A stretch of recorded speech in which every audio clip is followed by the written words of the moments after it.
Rejoignez dès à présent la grande famille des abonnés de votre chaîne Sika TV sur les réseaux sociaux. Sika TV, le vrai visage de l'actualité en Afrique, est en direct et en replay sur YouTube. Abonnez-vous et cliquez sur la cloche de notification pour ne rien rater. Nous sommes également présents sur Facebook et sur Twitter.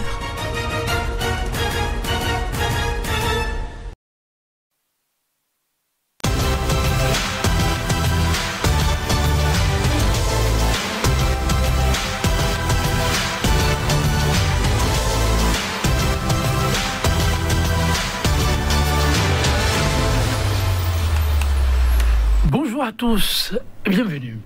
Avancée des acquis en termes de gouvernance locale au Bénin. Le projet de réforme structurelle du secteur de la décentralisation dévoilé aux premiers concernés, les 77 maires, le 21 septembre dernier, serait bien loin de combler les attentes. D'aucuns parlent de net recul et d'autres de simulacre d'innovation. Qu'en est-il exactement? De regards croisés pour nous élucider les questions. 100% Bénin, le numéro du jour, les reçoit autour du système. Réforme de la décentralisation, un couteau à double tranchant.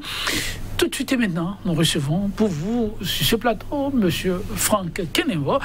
Il est expert en gouvernance locale. L'homme a eu à faire déjà ses preuves, faut-il encore le rappeler. Précédemment directeur exécutif du projet d'évaluation de la décentralisation de la DANIDA, il n'a pas manqué d'apporter sa modeste touche. C'est un sachant donc que nous recevons ce jour pour vous, M. Franck Kenevo. Bonjour pour vous. Bonjour, chers confrères. C'est un plaisir pour moi d'être sur votre plateau.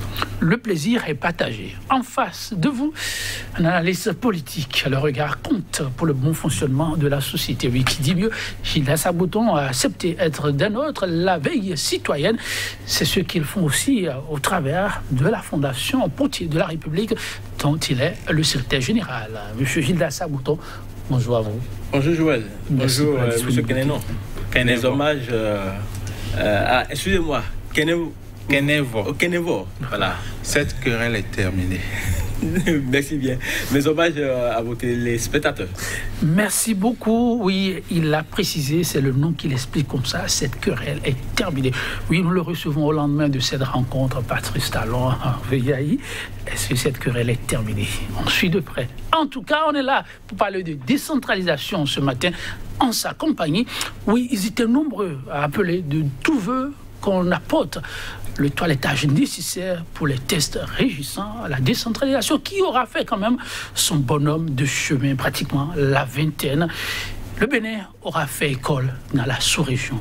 Alors, à l'ère de la réforme annoncée, encore des grincements de dents. Avant d'en arriver sur le sujet qui achoppe, Monsieur Kenevo, je me retourne d'abord vers vous. Le sujet qui aura longtemps fait défrayer la chronique et beaucoup attendaient les gouvernants là-dessus en termes de toilettage, c'est la question de transfert de compétences. Le projet actuellement dévoilé règle-t-il ce problème?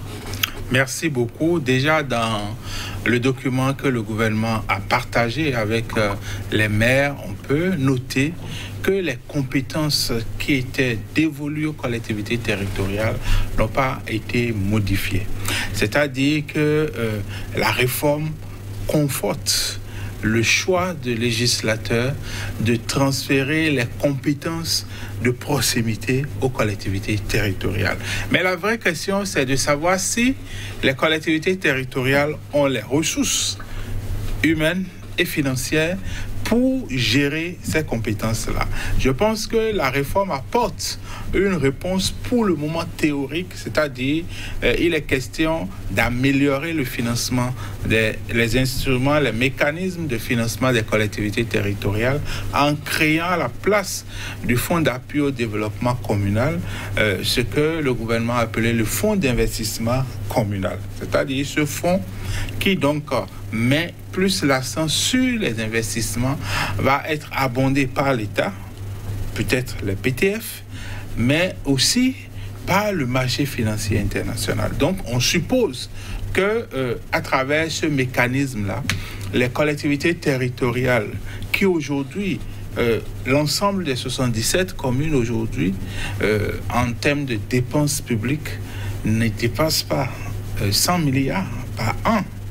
ce qui est vraiment, ça ne fait même pas 10% de ce que l'État dépense. Si on fait bien les calculs, on doit être à moins 5% des dépenses publiques de l'État. Donc aujourd'hui, avec ce niveau de financement de la décentralisation, on ne peut pas espérer que les collectivités territoriales puissent gérer ces compétences d'ériger des marchés, d'ériger des centres de santé d'un certain niveau, d'ériger des salles de classe, de faire l'entretien des pistes et des routes urbaines et autres. Donc aujourd'hui, la réalité est là que les ressources que l'État envoie dans l'ordre de 40-50 milliards au maximum pour les 77 communes, plus les ressources propres des collectivités territoriales, ça ne suffit pas pour exercer les compétences. Ce qu'on remarque même, c'est qu'il y a des ministères qui, dans leur budget, dans leur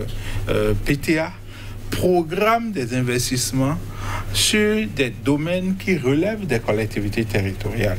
Et on a été heureux de voir que le gouvernement avait adopté ce qu'on appelle les plans 2D, les plans déconcentration et décentralisation, qui devraient permettre au ministère de transférer dans un premier temps la gestion d'un certain nombre d'infrastructures relevant des collectivités territoriales au niveau de leur direction départementale. Et après, ça finira dans la cagnotte des communes, mais ce plan n'est pas respecté. D'abord, si vous prenez les plans 2D, vous verrez que c'est plus de la déconcentration que de la décentralisation. Alors, le correctif, voilà, attendu, a-t-il pu être apporté? Oui, aujourd'hui, rien n'empêche une commune de construire des salles de classe. Les communes qui en ont les moyens le font. Les communes qui ont les moyens construisent des infrastructures marchandes, des équipements marchands. Les communes qui ont les moyens mettent en place des programmes pour améliorer les pistes et les voies urbaines. Les communes qui ont les moyens appuient l'agriculture, appuient un certain nombre de services sociaux de base. Mais le problème, c'est que si vous n'avez pas les ressources, c'est-à-dire tout est centré autour du transfert des ressources. Parce que la loi qui a transféré les compétences aux collectivités territoriales a bien mentionné que ce transfert de compétences doit être suivi du transfert des ressources subséquentes, c'est-à-dire les ressources que l'État utilisait avant pour quitter Cotonou ou Porto-Novo, pour aller construire des salles de classe à Karimama, à Tchoumi ou à Zé.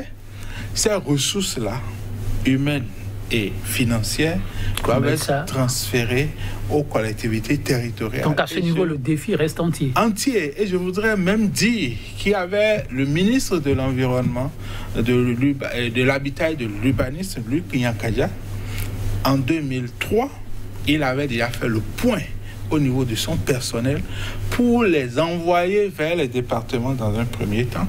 Les dossiers, il avait même fait le transfert des dossiers à la ville de Cotonou. J'ai assisté à ça en 2003.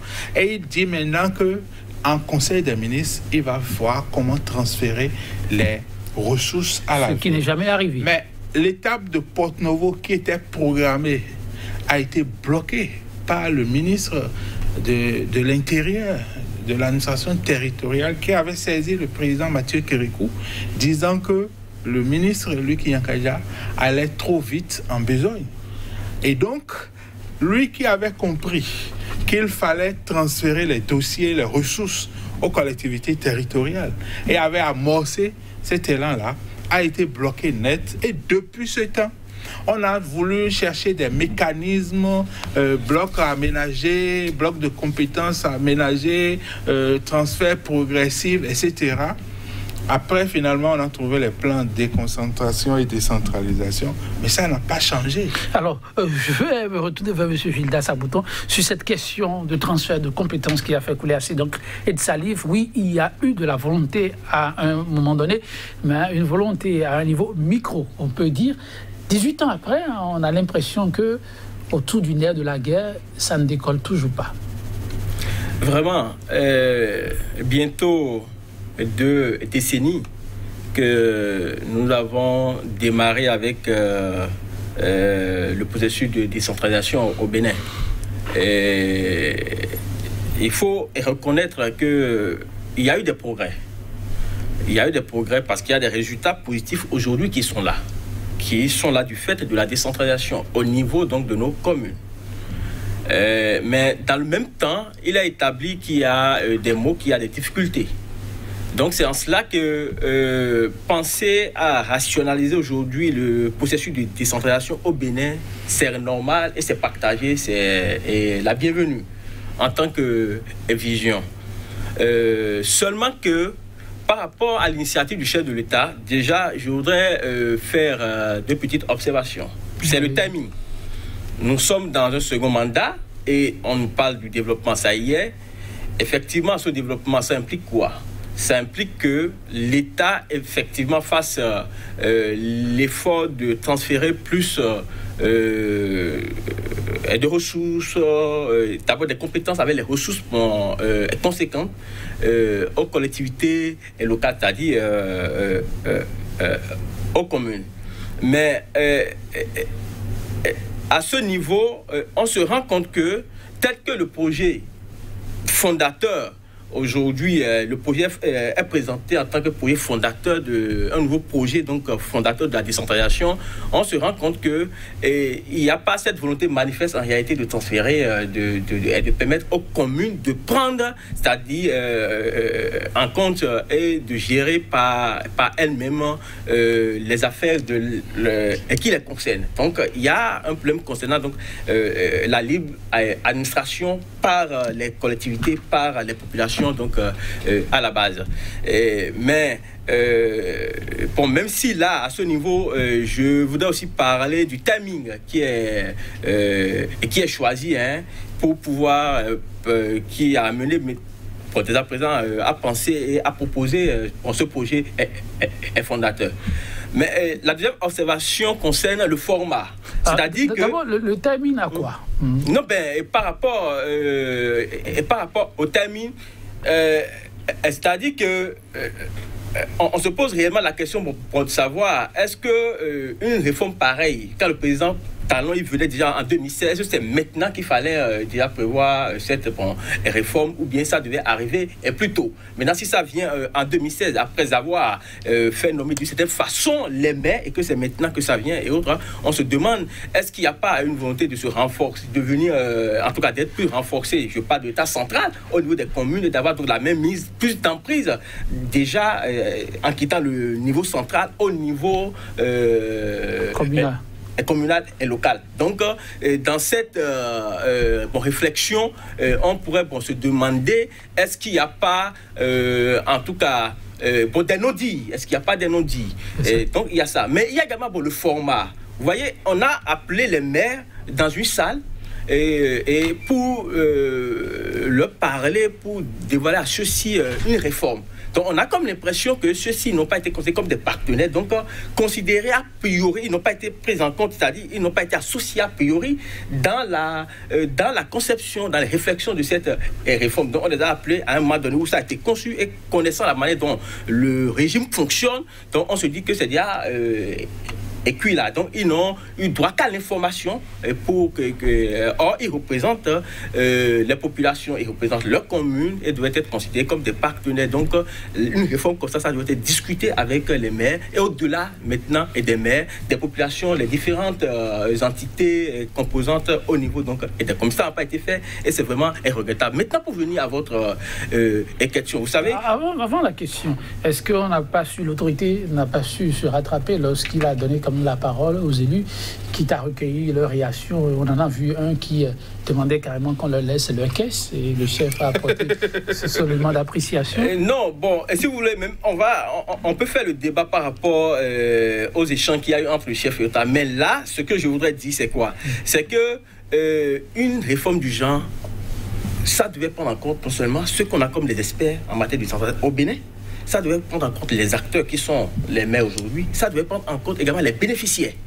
Et donc, chaque parti a quelque chose à apporter. Ça ne doit pas être, c'est-à-dire un produit, quelque chose, une recette de quelques-uns peut-être qui sont restés au niveau du BAI au palais ou bien dans un ministère, sous un ministre pour dire qu'on pense à la part des autres. Ça a toujours été l'erreur que nous avons faite au Bénin et il faut cesser avec. Parce que le président, par exemple, on reconnaît que lui a un agenda politique, mais en temps normal, en 2026, c'est que ça prend fin.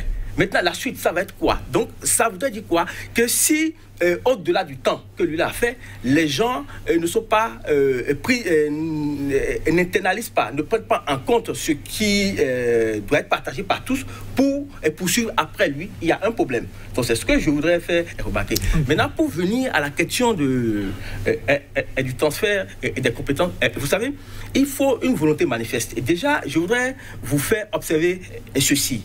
De ce qui est actuel, factuel, pour l'existant.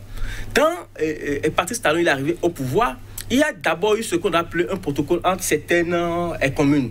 Comme ça, par exemple, le Grand Enoko. Ça a conduit à quoi? C'est de dessaisir les communes de certaines compétences. Par exemple, la salubrité. Et même en ce qui concerne l'aménagement au niveau de certaines communes, les communes sont dessaisies. Et quand vous faites bien le tour, et même sur le terrain, vous verrez que les communes, aujourd'hui, depuis 4 ans pratiquement, ne gèrent que les affaires courantes dans les communes. Signer tel papier, faire ci pour faire ça. Donc, ça a été essentiellement. Donc, ils ont... Donc, on a l'impression que c'est en évoluant, n'est-ce pas, dans cette logique, que ce projet est arrivé pour maintenant, pour parachever. Et là, on se retrouve dans une confusion de décentralisation, déconcentration. Et on ne comprend pas. Justement parce que la déconcentration, ici, c'est la représentation, et c'est un prolongement de l'État. L'État est représenté. Or, quand, effectivement, nous parlons de la décentralisation, on parle donc du transfert donc, de compétences aux collectivités qui disposent, n'est-ce pas, de l'autonomie, à la fois l'autonomie juridique, l'autonomie fonctionnelle, l'autonomie organique, n'est-ce pas? Donc, il doit y avoir cela, mais avec ce projet, on se rend compte, bien sûr, que on est loin d'avoir...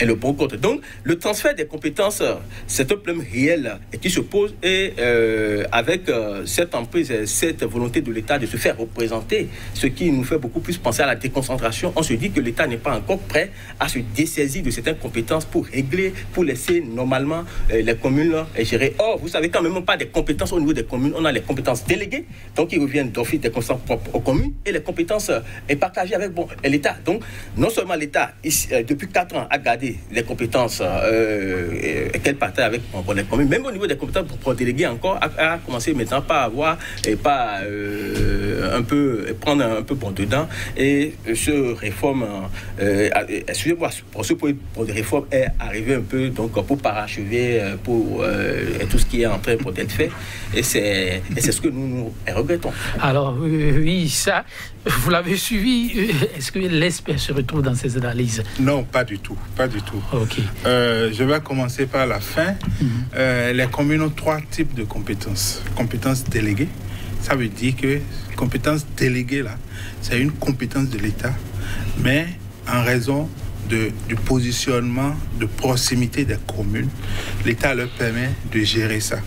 Donc, ce n'est pas les compétences des communes, ça. Les compétences partagées, c'est les compétences de l'État que l'État met en œuvre en même temps. Si vous prenez, par exemple, je donne un exemple de compétences partagées, c'est la sécurité. La sécurité, c'est du domaine régalien de l'État. Mais le maire, qui est chef de terre, a les aptitudes pour contribuer à la sécurité. Et si vous regardez le projet de réforme, le maire a été renforcé dans ce domaine de sécurité, disons globalement de police administrative. La police administrative a plusieurs fonctions: maintien de l'ordre, tranquillité publique, salubrité publique, etc. Donc, la compétence, lorsque le maire est en train de gérer, par exemple, la sécurité et que le préfet intervient, le maire se retire. C'est la même chose pour les compétences déléguées. Les compétences déléguées, si vous prenez, par exemple, l'état civil, c'est une compétence de l'État, mais qui est déléguée dont la gestion est déléguée aux collectivités. En illustration, votre vis-à-vis, il prend le cas de Grand-Oukoué, il trouve que c'est une façon de dessaisir plutôt. Je vais y arriver. Okay. Maintenant, les compétences propres, c'est les compétences que la loi dit de transférer aux communes. Et ces compétences-là, on en a une soixantaine qui relèvent véritablement de la vie quotidienne des citoyens, c'est-à-dire les services administratifs et les services sociaux de base. Et ça, nous nous battons pour que ces compétences soient gérées par les communes, parce que justement, le principe de subsidiarité qui veut que l'autorité qui est proche du lieu de la situation soit habilitée à gérer. Si cette autorité devient maintenant défaillante, on peut, par la notion de la suppléance, faire venir les services de l'État. Donc, le principe de subsidiarité dit que c'est ceux qui vivent le problème qui sont le plus habilités avec le service public, la collectivité publique la plus proche à régler le problème. Et c'est en vertu de ça qu'on dit les marchés, les gares, les centres de santé d'arrondissement, les salles de classe, l'habitat, l'environnement, l'urbanisme, toutes ces compétences-là, on remet aux collectivités territoriales pour que les citoyens puissent participer, discuter avec les organes de la commune pour décider. Maintenant, lorsque nous parlons de la libre administration des collectivités territoriales, il faut qu'on sache clairement ce qu'on veut dire.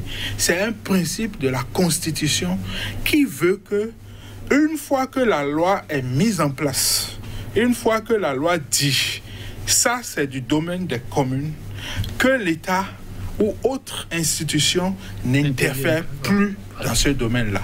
Et donc, c'est un principe qui protège les collectivités territoriales, qui protège leur autonomie pour que les citoyens et les organes de la commune, dans leur réflexion, dans la mise en œuvre des politiques publiques au niveau local, il n'y ait pas des interférences de l'État pour perturber l'évolution de cela. L'état des lieux aujourd'hui, reluisant? Non, ce qu'on a observé ces derniers temps, c'est que les ministres ont toujours envoyé des directives, ont toujours envoyé des circulaires pour donner des injonctions aux communes, ce qui est contraire à la libre administration des collectivités territoriales. En temps, le gouvernement a réajusté et donc il passe maintenant par le préfet qui est autorité de tutelle. Mais ce qui est souhaitable dans une démocratie comme la nôtre, c'est que une fois la loi mise en place pour dire les compétences de que cela soit respecté. Que cela soit respecté. Alors, par tout le monde. C'est quoi que, par exemple, le projet vient-il l'enlever? Non, le projet apporte, reconforte les collectivités territoriales, ne touche pas à leurs compétences, mais s'engage aussi à donner les moyens aux collectivités territoriales pour exercer ces compétences. Parce que si on prend la problématique de gestion des compétences au niveau des collectivités territoriales, tous les gouvernements, je me rappelle au temps du président Kérékou, c'est Gaston Zossou qui avait fait cette déclaration qu'on ne peut pas transférer des compétences à des communes qui ne sont pas en mesure, qui n'ont pas la ressource humaine pour exercer ces compétences-là. Donc, depuis 2003, le gouvernement, les différents gouvernements ont mis en avant l'état de la ressource humaine au niveau des collectivités territoriales. Le projet actuel apporte une réponse, mais on peut discuter de certains aspects de cette réponse-là. Deuxièmement, oui, allez-y. Le projet actuel professionnalise la gestion au niveau des collectivités territoriales, en ce sens que si vous prenez le secrétaire exécutif, il y a un profil qui est défini, il y a une liste, un fichier national. On revient sur cette question, justement, qui fait assez d'encre de salive. La question du Grand Oukoué. Oui. Oui. J'ai aussi, à un moment donné, participé à ce débat-là. Et j'ai estimé que si on peut créer une société qui va gérer les ordures, la salubrité au niveau de 5 communes. On peut le faire parce que notre arsenal juridique permet à l'État d'intervenir dans certains domaines de compétences des collectivités territoriales, mais avec leur accord.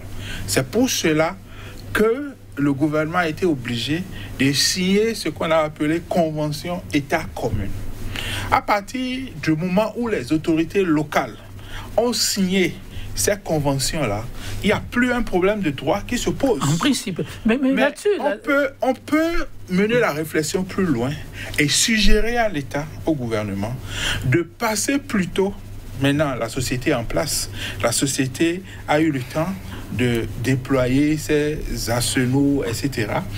Qu'on passe à une deuxième étape qu'on appelle intercommunalité, parce que nous avons aussi dans les lois de la décentralisation les établissements publics de coopération intercommunale qui sont bien structurés avec des organes délibérants, des organes exécutifs. Donc l'idée, c'est que l'État puisse avancer vers des intercommunalités pour permettre aux collectivités territoriales qui, à terme, vont gérer. L'État ne va pas indéfiniment gérer les ordures dans les villes. Donc, pour permettre aux collectivités territoriales de renforcer leur capacité dans ce domaine, on peut créer l'intercommunalité du Grand Nokoué, dirigée dans un premier temps par les personnes envoyées par l'État, mais à terme, les collectivités territoriales reprennent la main. Parce que l'État ne va pas indéfiniment financer... Concernant justement ces engagements de ces maires, la question qui aura été longtemps agitée, c'est des maires qui n'avaient vraiment pas d'autre choix que de passer à la signature. Vous avez observé, on en parle, vous avez observé un peu ces départs et puis cette pluie d'éjection, de fauteuils et autres. Cette question, oui, s'il vous plaît, le maire de Dogbo n'a pas signé et sa convention a été réaménagée, par exemple. Voilà. Avec le projet qu'on a aujourd'hui, assister aux défections, aux démissions et ce qui va avec, comme on l'a observé, et qui viennent déstabiliser les communes, on peut dire qu'on n'assistera plus à ces genres de phénomènes où le maire se sent plus fragile que jamais. Non, je voudrais même profiter de votre question pour répondre au secrétaire général, M. Arbouton, mon cher ami, que j'ai souvent du plaisir à suivre. Vous savez, la déconcentration, c'est un système de prolongement de l'État. Ici, nous sommes en décentralisation parce que à l'origine, il y a des élections. Si vous prenez une préfecture ne peut pas rester en justice parce que la préfecture n'a pas la personnalité juridique. Mais le maire, la commune a la personnalité juridique. Il y a une assemblée qui délibère, il y a un organe exécutif qui met en œuvre. Ensuite, si vous regardez ce qui est fait aujourd'hui, le SE, il sera nommé par le maire. Donc, nous sommes toujours dans un mécanisme de décentralisation où les citoyens choisissent les conseillers choisissent à leur tour les organes dirigeants et ensuite le maire mis en place nomme un secrétaire exécutif. Le secrétaire général actuel est nommé par le maire. C'est la même chose. Ici, à la différence du secrétaire général qui n'a pas les fonctions d'ordonnateur du budget, le secrétaire exécutif vous revenez sur la question du secrétaire aura, c'est tout. Donc, le maire aujourd'hui plus que jamais se retrouve-t-il sur un fauteuil plus confortable qui est?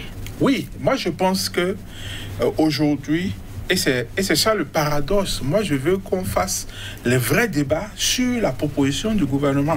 En même temps que le maire perd des attributions, des compétences, en même temps on renforce le régime de sanctions du maire. Je trouve qu'il y a un paradoxe à ce niveau. Expliquez-vous. Vous voyez, pour les procédures pour faute lourde du maire, par exemple, on avait 6 points avant. Dans le projet de réforme, on a ajouté 2 ou 3 autres points. probité, abus de fonction, etc., etc. Bon, moi je pense que l'idée doit être d'assouplir ce mécanisme de faute lourde, parce que déjà, lorsqu'on parle de manquement aux règles de déontologie administrative, on peut tout y mettre. Et donc facilement destituer le maire. Donc moi je pense que aujourd'hui le maire est conforté dans son rôle d'acteur politique. Il a 2 organes. Il a le conseil communal pour délibérer sur les grandes orientations, les choix de développement de la commune, la vision. Il a le conseil de supervision. Il n'a pas forcément le sommeil facile, à moins que je me trompe. Si on veut le destituer avec le mécanisme tel mis en place, c'est vite arrivé aussi. Non, seulement que pour le destituer aujourd'hui. Et on va retourner à la loi interprétative de 2020 qui dit que lorsque le maire a la confiance du parti qu'il a positionné, il faut, je crois, les 3/4 pour le destituer. Donc, le maire qui a la confiance de son parti politique est difficile à destituer. Le projet n'a pas renforcé ce volet de sanctions politiques, mais le projet a renforcé le régime de sanctions disciplinaires pour faute lourde au niveau du maire. Mais je pense que le maire aujourd'hui, c'est vrai, beaucoup ont dit le maire est devenu une coquille vide. Le maire est... Non, le maire a 2 organes. Le premier, c'est purement politique, le conseil communal, pour décider. Le deuxième organe, c'est le conseil de supervision, qui permet au maire de faire 3 choses qui sont importantes dans la gestion administrative. C'est de voter le budget, adopter le budget. C'est le règlement intérieur de la commune, parce que le règlement intérieur décrit comment les services sont organisés. Et troisièmement, le plan de travail annuel. Le plan de travail annuel, c'est le document qui retrace ce qui doit être fait pendant les 12 mois par rapport aux prévisions budgétaires. Donc, le maire est le président de ces 2 organes, et je pense que sur ce plan-là, le maire est renforcé dans ses attributions politiques. Oui, monsieur Gilda Sabouton, politique, vous êtes le maire, vous le voyez dans une position aujourd'hui plus confortable qui est. Je disais dans mes tout premiers propos qu'il y a une confusion entre la déconcentration et la décentralisation. Parce que, comme effectivement M. Kenevo l'a rappelé, la déconcentration étant le prolongement de l'État, l'État est représenté au niveau des collectivités et territoriales. Mais en matière de décentralisation... Non, au niveau des circonscriptions administratives. Des circonscriptions administratives chez nous, qui sont... mais là, c'est qu'on est en train de comprendre que l'État, au-delà de ces circonscriptions administratives, qui sont des préfets, qui sont des départements chez nous ici, ils cherchent encore à être représentés au niveau donc, des communes. C'est pour ça que je parlais donc de confusion. Oui, justement, parce que quand je parle ici de décentralisation et qu'on dit qu'il y a transfert de compétences, d'abord, il faut remarquer que le transfert de compétences ne vient que de la volonté manifeste donc du pouvoir central. Et cela est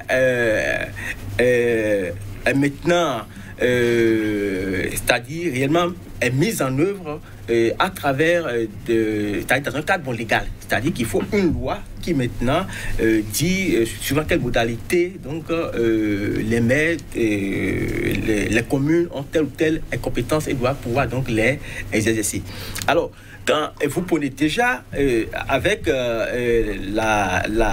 l'actuelle mandature communale, on a des maires qui ne sont plus élus en réalité par le PEC, qui sont les conseils communaux, qui sont directement élus par les populations, mais sont plutôt donc choisis par des partis politiques. Et si ces partis politiques sont dans les mains de quelqu'un, vous voyez déjà donc comment les maires peuvent être manipulés depuis peut-être pas une main invisible. Donc c'est déjà par tout ce qu'on peut appeler télécommande, tout ça. Donc il y a déjà cet aspect de la chose. Mais en plus, vous avez maintenant l'État central qui veut d'une certaine façon forcer les maires, n'est-ce pas, à désigner les secrétaires exécutifs dans un fichier national. Et là, quand je parlais de confusion nationale, c'est qu'il faut voir. En réalité, vous voyez, l'autonomie des communes, je l'ai vous rappeler, l'autonomie organique, par exemple, demande à ce que le maire élu par les citoyens décide maintenant de comment est-ce que les organes seront mis en place. En réalité. Donc, ça dit que quoi? Le secrétaire général qui est nommé par le maire, il ne doit pas y avoir, c'est-à-dire l'État central derrière, quelque autre entité derrière pour amener le maire à désigner tel ou tel. Dès lors que déjà, nous savons que l'État a fait de son mieux pour mettre en place les compétences, c'est-à-dire les compétences techniques au niveau des maires, c'est-à-dire définir par exemple que si vous devez nommer par exemple un secrétaire général, il faut forcément que la personne ait un profil. Donc le maire, pour nommer le secrétaire général, il nomme qui doit l'accompagner dans sa politique parce qu'il a été élu par les populations, donc à ce poste-là. Ici, on parle de secrétaire exécutif, alors même que dans les anciens tests, le maire n'a que statut. Il est l'exécutif du conseil communal. C'est-à-dire que les décisions qui sont prises au niveau du conseil communal, lui, il les met en place. En plus de cela, il est, c'est vrai qu'il est le premier responsable de l'administration communale, et il est aussi ordonnateur. Mais ici, on est en train de prendre, il y a un secrétaire exécutif, certainement, qui va prendre les compétences et que le maire a initialement, et il est encore ordonnateur et divulgué. Donc, quand on me dit que c'est une certaine façon de contrôler pour les maires, peut-être par rapport à la dilapidation des ressources au niveau des communes, je dis que ce n'est pas vrai. Parce que déjà, l'État s'est fait représenter au niveau des communes à travers un comptable communal, qui est le receveur, et qui suit, et qui est un conseiller pour le maire dans la manipulation des ressources au niveau de la commune. Donc, si en plus de celui-là, l'État pense qu'il faut encore déléguer, envoyer quelqu'un de façon indirecte, même si le maire doit faire un truc à la loterie pour le désigner et l'envoyer, je trouve qu'on n'a pas suffisamment laissé la main libre au maire et qu'on pense que, à part peut-être le pouvoir central, tous les autres peut-être ont les mêmes pour pouvoir gérer et qui ne sont pas dignes réellement pour gérer, ce qui est grave.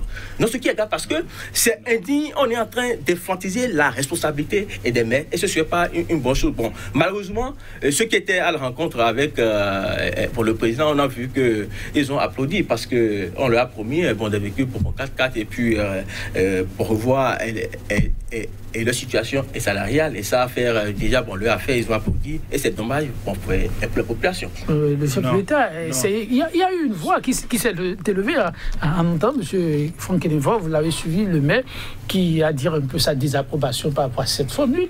Le chef d'État n'a pas manqué de réponse. Lui, pas que chef d'État, il subit pratiquement le dictat du ministre des Finances. Non, c'est pas vrai. Moi, j'ai été surpris.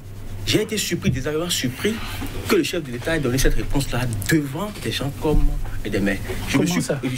Justement. Mais le chef de l'État, la comparaison qui a été faite, c'est très maladroite et très gauche. C'est-à-dire que je ne veux pas dire qu'il y a, c'est presque à 100% une contre-vérité. Ah bon ? Le chef de l'État, écoutez, le chef de l'État, lui, il est élu. Oui. Et il nomme pour des ministres à qui il délègue en réalité donc ses pouvoirs, les compétences. N'est-ce pas? Le chef de l'État, il peut faire du ministre des Finances un ministre pour déléguer et signer lui-même. Il n'y a pas un souci par rapport à ça. C'est parce qu'il a délégué et qu'il estime tout de la même façon que vous avez peut-être au niveau des ministères sectoriels, des ministres qui sont ordonnateurs, bandeliers et budget. Et par exemple, on permet, n'est-ce pas, au ministre pour des Finances d'être ordonnateur du ministère pour des Finances, mais également en ce qui concerne la comptabilité nationale. Donc, c'est un pouvoir délégué que le ministre des Finances a du chef de l'État et à tout moment, le chef de l'État peut le lui retirer. Il n'est pas dit forcément qu'on doit avoir dans l'arsenal architectural donc du gouvernemental un ministre pour des finances, il peut remplacer par telle autre pour dénomination. Donc, quand il dit qu'il subit le dictat du ministre pour des finances comme son chef pour des finances, je dis que ce n'est pas vrai. Il ne peut pas dire ça devant des gens comme pour des maires et sans oublier que nous sommes suivis à l'international. Donc moi, mais bon, malheureusement, là encore, heureusement pour le chef de l'État, je vois qu'il y a certaines déclarations à des moments donnés qui lui marchent très bien et qui lui permettent peut-être de tout garder cette avance sur ses vis-à-vis. Je pense que ce que le chef de l'État a dit, c'est une analogie. C'est juste pour dire, je suis le président de la République, mais je n'ai pas la signature d'ordonnateur du budget national. C'est une analogie pour dire aux maires, vous savez qu'il y a des maires qui ont délégué leur fonction d'ordonnateur à des adjoints. Tout à fait. Des maires qui ont délégué ça parce qu'ils estiment que, bon, ils n'ont pas à s'embarrasser de cette procédure et de cette responsabilité-là. Donc, je pense que ce que le chef de l'État a dit, c'est une analogie pour montrer que tout président de la République qu'il est, il n'est pas ordonnateur du budget national. C'est le ministre des Finances qui est ordonnateur. Et je pense que ce qu'il a dit, dans une logique de bonne gouvernance, il y a, si vous allez dans les pays occidentaux, un ministre des Finances peut démissionner simplement parce que le président de la République lui a donné des injonctions qu'il ne veut pas respecter. Donc, ce qu'il dit, ce que le président de la République a dit est encore valable. Mais par rapport à la caricature que vous avez développée sur le secrétaire exécutif, je voudrais quand même rectifier. Je voudrais rectifier en disant que déjà en 2003... Et profiter peut-être pour rassurer ceux qui expriment beaucoup de doutes au sujet de la posture du secrétaire exécutif par rapport au maire. Oui. Vous avez suivi les réactions? Oui. Et depuis 2003, le gouvernement du président Kérékou avait déjà mis en place une liste d'aptitudes pour être secrétaire général de mairie. Cette liste contenait quand même une cinquantaine de personnes. À la différence de cette réforme, cette liste était une recommandation, une liste recommandée. Maintenant, ici, c'est une liste obligatoire. Mais n'oublions pas que la décentralisation... Cet aspect je vous explique. Okay. La décentralisation que nous avons aujourd'hui, tout ce que vous avez dit là, c'est une loi qui a mis ça en place. Tout à fait. C'est pas la Constitution.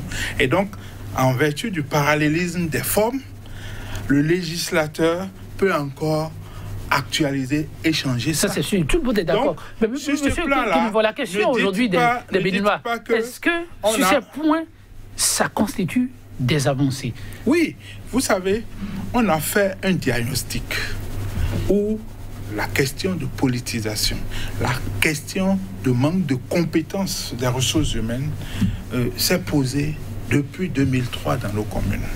Et donc, à partir de ce moment, n'oublions pas aussi que c'est l'État central qui envoie les ressources au niveau des collectivités territoriales. Et l'État central, tant qu'il n'est pas rassuré, n'enverra pas des ressources au niveau des collectivités territoriales. Et donc, c'est des manques à gagner chaque année pour les populations, parce que ces ressources-là devraient permettre d'améliorer les conditions de vie.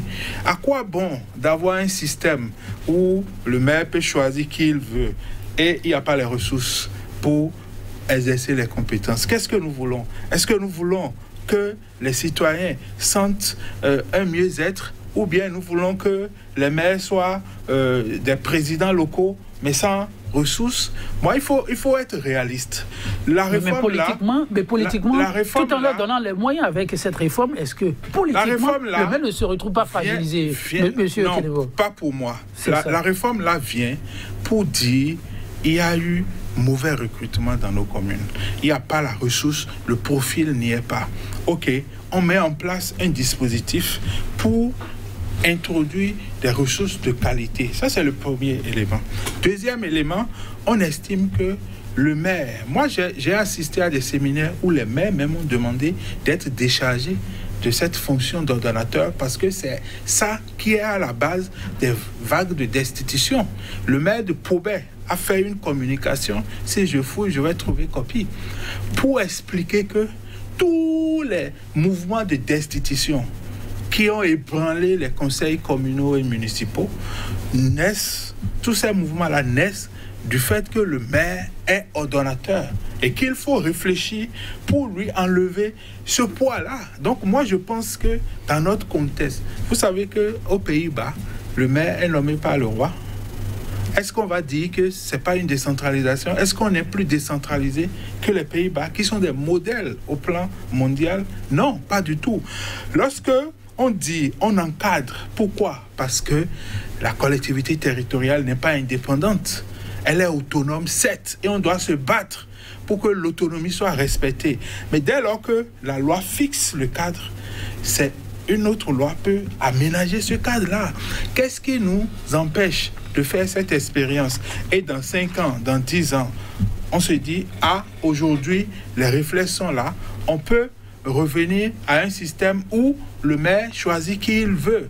Deuxièmement, je voudrais préciser que moi, le vrai débat que moi, je voudrais que les Béninois mènent, c'est la relation entre le maire et le secrétaire exécutif. Aujourd'hui, le secrétaire exécutif fait 6 ans et ne peut être révoqué que si il y a faute lourde constatée par le maire ou le préfet. Moi, je pense qu'il faut assouplir ces conditions-là et permettre au maire, à partir de la 2e année, si le secrétaire exécutif n'est pas performant, de le révoquer.